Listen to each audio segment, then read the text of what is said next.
¿Cómo están jóvenes de quinto? Vamos a empezar esta nueva clase. Vamos a ver en este caso a las proteínas, ¿correcto?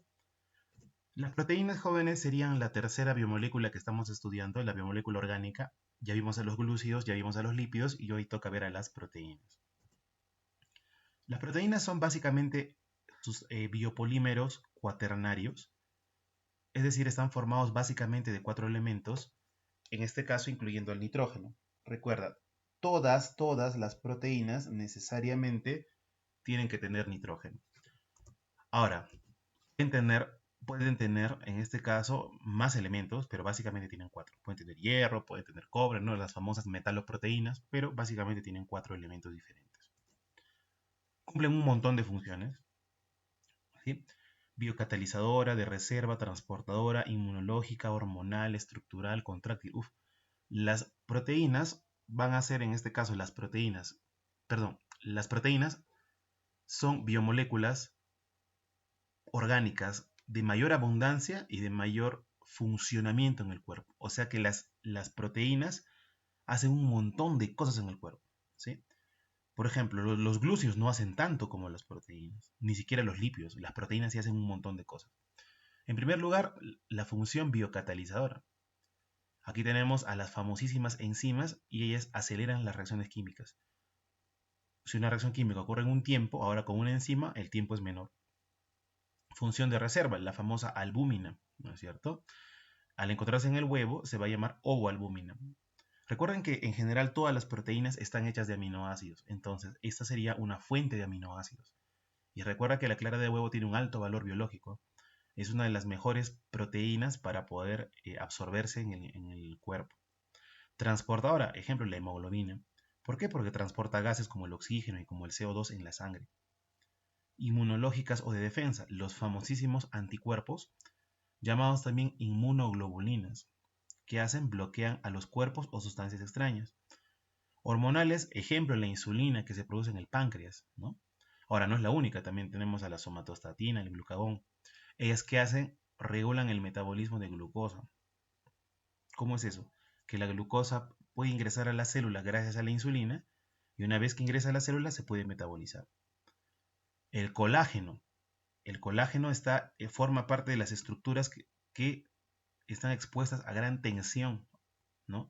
Por ejemplo, los tendones y los ligamentos. Análogo al colágeno tenemos a la famosísima queratina, que está en los cabellos, en el pelo, en las escamas, en las garras, en los picos, en las uñas, ¿no es cierto? La famosa queratina, que también sería una proteína estructural. Y luego tenemos una de las contráctiles, la miosina, que cuando se une con su prima, la actina, pueden realizar la contracción del músculo, ¿correcto? La contracción del músculo. Entonces, en un músculo, en la parte central que se le llama vientre, yo puedo tener miosina. Y en las partes finales podemos encontrar tendones hechos de colágeno, ¿sí? Eso sería, por ejemplo, un resumen breve de toda la importancia que realizan las proteínas. Entonces, hacen un montón de cosas, ¿correcto? Hablamos de las enzimas. Ya dijimos que las enzimas favorecen la reacción química y hacen que sea más rápida. Entonces, ¿qué es lo que pasa? Usted sabe que cuando pone a los famosos reactantes, los reactantes empiezan a golpearse hasta llegar al famoso CA o complejo activo. Y posterior a ello ya se transformaron en productos, ¿no es cierto? A través de la teoría de los choques eficaces, etcétera, etcétera, etcétera. Entonces, desde que el reactivo llega acá hasta el complejo activo, hay toda una energía necesaria para que eso ocurra y se llama energía de activación. Cuando se pone una enzima, que sería la gráfica púrpura, hay menos energía de activación. Entonces, ¿qué es lo que pasa? Las enzimas disminuyen la energía de activación.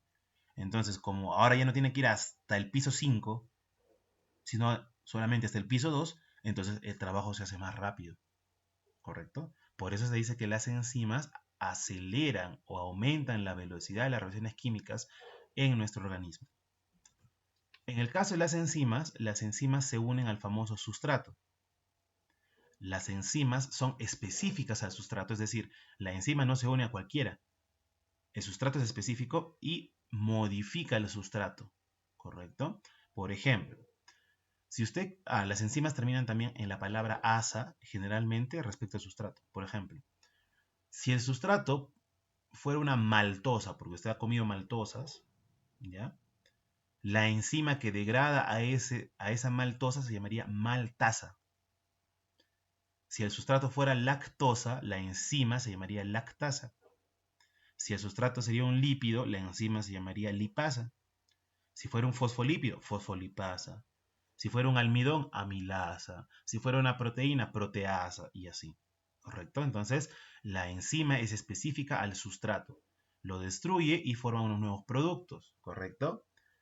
Esta enzima, recuerda que tiene que actuar a un pH ácido, generalmente o ligeramente ácido, y a una temperatura, a un rango óptimo. O sea, en caso de los humanos, de 37 a 37.5. Entonces, si usted tiene fiebre, la fiebre no va a contribuir a un buen, ¿qué cosa, jovencitos? Funcionamiento de las enzimas porque tiene más temperatura, tiene 40, tiene 39. Y eso a la par, al paso del tiempo puede llevar a un cuadro de coma incluso, ¿no? Una fiebre sostenida puede desatar un cuadro de coma. Muy bien. Listo. Ahora, las enzimas no están activas siempre. Las enzimas inactivas se llaman apoenzima, ¿sí? Son enzimas inactivas. Cuando esta apoenzima se une a su coenzima o cofactor, cualquiera de estos dos nombres, ¿sí? La diferencia va a ser en que si es un grupo amínico o no amínico, una porción proteica o no proteica. Por ejemplo, las coenzimas son porciones proteicas y los cofactores no son porciones proteicas. ¿Ya? Entonces, si una apoenzima se une a una coenzima o un cofactor, toda esta enzima se va a llamar holoenzima. Y la holoenzima es una enzima activa para unirse y degradar al sustrato. ¿Te das cuenta? ¿No? ¿Ya? Ahora, hay dos formas de actuar en el caso de las enzimas, jóvenes de quinto. En primer lugar, el modelo llave-cerradura. ¿Qué dice el modelo llave-cerradura? Que la enzima y el sustrato empalman exactamente. Mira, empalman exactamente. ¿Te das cuenta? Y obviamente se separan los productos. Llave-cerradura planteado por el señor Fischer. Y el modelo del encaje inducido del señor Koshland dice lo siguiente. El sustrato no necesariamente empalmaría igual con la enzima. ¿Te das cuenta? Son diferentes. Entonces, ¿qué hace la enzima? La enzima cambia su forma para unirse al sustrato y poder degradarlo. Por eso el modelo se llama encaje inducido, porque la enzima induce un cambio para poder unirse al sustrato. En el de llave cerradura no, empalman exactamente, ¿correcto? Vamos a hablar de los famosos anticuerpos un poquito. Los anticuerpos detectan antígenos. ¿Qué es un antígeno? Miren, bueno, un ejemplo aquí está una bacteria de verde, ¿ya? Toda la bacteria, que también le podemos llamar cuerpo extraño, porque es extraño al cuerpo, ¿cierto? De nuestro organismo. Cuerpo extraño podría ser una bacteria, podría ser un hongo, podría ser un virus, podría ser un ácaro, podría ser un gusano, ¿ya? Entonces, el cuerpo extraño tiene pequeñas moléculas llamadas antígenos. Por ejemplo, de todo el cuerpo extraño, esta partecita de rojo sería el antígeno, ¿ves? En otro ejemplo, podría tener otro pedacito llamado, también es un antígeno, pero amarillo. Entonces, a través de una reacción que es la presentación de antígenos, esto es un poquito más complejo, la célula plasmática, que viene de un linfocito, el famoso linfocito B, ¿correcto? Empieza a liberar anticuerpos, proteínas de defensa. Mira, cuando hay un cuerpo extraño con antígenos, al cabo de un tiempo, 14 días de la exposición, la célula plasmática empieza a liberar anticuerpos, ¿sí? La célula plasmática empieza a liberar anticuerpos, estos de acá. ¿Y los anticuerpos qué hacen? Reconocen al antígeno y como son específicos al antígeno, se acoplan a él. Entonces yo vería al cuerpo extraño, ¿sí? Que tiene ahora anticuerpos unidos en sus antígenos y eso favorecería la fagocitosis. Es decir, ¿qué cosa facilitaría? Que células como el macrófago se puedan comer a esta célula y destruirla. ¿Te das cuenta? O sea, profesor, que en este caso los anticuerpos favorecen la fagocitosis, la destrucción del cuerpo extraño, sí. Por eso a este proceso se va a llamar opsonización. Entonces decimos, los anticuerpos realizan una opsonización para que puedan ser destruidos. En el principio de vacunación es lo mismo. Cuando ustedes los vacunan contra algo, por ejemplo, papiloma, rubiola, qué sé yo, les ponen un antígeno. Es decir, un una parte o un pedacito del cuerpo extraño que podría ser virus, bacteria y hongo, y tu organismo, ¿qué hace? Fabrica anticuerpos o inmunoglobulinas, que tenemos 5, la D, la A, la M, la E, la G, acuérdate de 5. ¿Ya? Lo mismo, por ejemplo, sería para el caso de lo que está pasando actualmente con el COVID, ¿no? Se podría agarrar un antígeno del virus del COVID, por ejemplo, la proteína Spike, la S1, inoculársela a una persona y que ésta produzca anticuerpos. Ahora, la teoría ya está, ¿correcto? Habría que ver qué falta, la cantidad de antígeno, qué parte del virus es el que produce una buena cantidad de anticuerpos para que puedan defender, etcétera. ¿Muy bien? Entonces te das cuenta que los anticuerpos son muy, muy alucinantes. ¿Ah? Acá, por ejemplo, tenemos al cuerpo extraño y sus antígenos, ¿ves? ¿Qué hace el anticuerpo? El anticuerpo reconoce al antígeno, ¿correcto? El anticuerpo reconoce al antígeno y puede, en este caso, unirse a él y favorecer su fagocitosis, su degradación. ¿Muy bien? Vamos a hablar de los famosos aminoácidos. ¿Ya? Los famosos aminoácidos.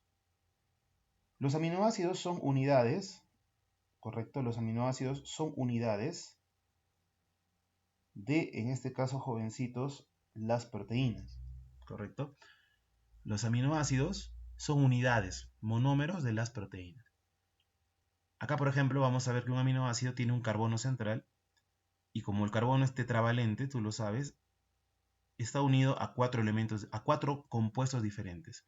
En primer lugar, un grupo amino, NH2, un hidrógeno y un carboxilo o ácido carboxílico.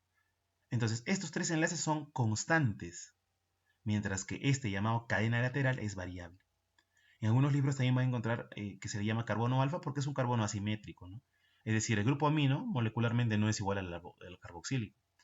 Ahora, recuerda que el grupo amino se comporta como una base, ¿sí? Profe, y el carboxilo como un ácido. O sea que el aminoácido puede comportarse de dos maneras, sí, por eso se le va a llamar anfótero. ¿Ya? Al aminoácido se le va a llamar anfótero. Muy bien. Tenemos al carbono central, tenemos al grupo amino, tenemos al carboxilo, ácido carboxílico, y tenemos al hidrógeno. Estos 4 enlaces son constantes. ¿Quién es el variable? La cadena lateral. Entonces, como esta cadena lateral puede cambiar, gracias a esta cadena lateral es que en el organismo podemos formar 20 aminoácidos diferentes. ¿Te das cuenta? La cadena lateral le da la capacidad de formar aminoácidos diferentes. Por ejemplo, acá podría ser un hidrógeno y sería una glicina. Podría ser un isopropil, podría ser una valina. Entonces va cambiando los 20 aminoácidos diferentes. En la naturaleza tenemos más aminoácidos, ¿eh? Pero en el cuerpo básicamente tenemos 20.